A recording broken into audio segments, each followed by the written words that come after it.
Jeshi la Polisi mkoa wa Mbeya limeendelea kuimarisha ulinzi na usalama kwa kushirikiana na wadau wengine na kufanikiwa kuwakamata watuhumiwa makosa mbalimbali ikiwemo makosa ya mauaji, ulawiti, kubaka, kupatikana na nyara za serikali na makosa mengine. Watuhumiwa waliokamatwa na upelelezi wa makosa yao kukamilishwa walifikishwa mahakamani na miongoni mwao waliweza kupatikana na hatia na kuhukumiwa vifungo. Katika mahakama ya wilaya ya Chunya imemhukumu mtu mmoja anaitwa Amos Masanja mwenye umri wa miaka 28. Huyu ni mkazi wa Igangwe wilayani Chunya katika mkoa huu wa Mbeya. Amehukumiwa kifungo cha miaka 30 jela kwa kosa la kumlawiti kijana wa kiume mwenye umri wa miaka 20. Jina la huyu mhanga tunalihifadhi.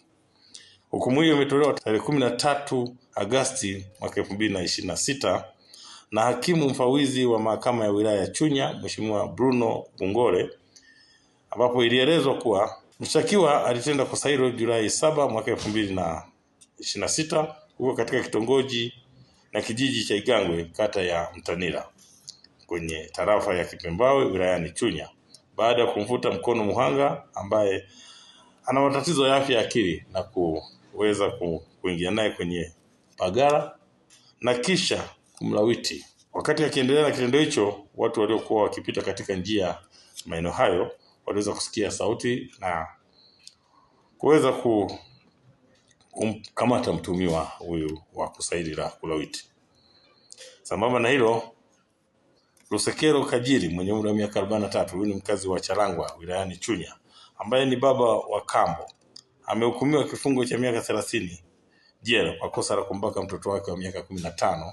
Huyu ni mwanafunzi wa shule ya msingi Charangwa, naye jina la huyu mhanga tunalihifadhi. Lakini pia hukumu hiyo imetolewa tarehe 13 Agosti mwaka 2026 mbele ya hakimu mfawizi wa mahakama ya wilaya ya Chunya Mheshimiwa Bruno Bungole, ambapo ilielezwa kuwa mshtakiwa alitenda kosa hilo Julai 11 mwaka 2026 saa 4 usiku huko katika kijiji cha Charangwa kwenye tarafa ya Kiwanja, baada ya kumvizia mtoto huyo akiwa amelala na wenzake kisha kumvua nguo na mbaka. Mnamo Julai 12 mwaka 2026 majira ya asubuhi, mhanga alikwenda kutoa taarifa kwa jirani na baadaye taarifa hiyo ilifika kwa mkuu wa kituo cha polisi, na mshtakiwa aliyetenda kosa hilo wakati huo kwa mama mzazi wa mtoto huyo hakuwepo hapo nyumbani, kwa hiyo aliweza kukamatwa.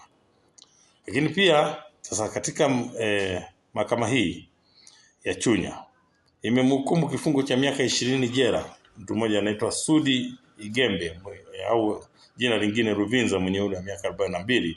Huyu ni mkazi wa Amazon Matwiga, na mwingine ni George Rufingo mwenye umri wa miaka 68 maarufu Kalago, mkazi wa Kanani Tunduma, kwa kosa la kupatikana na nyara za serikali vipande vinne vya meno ya tembo.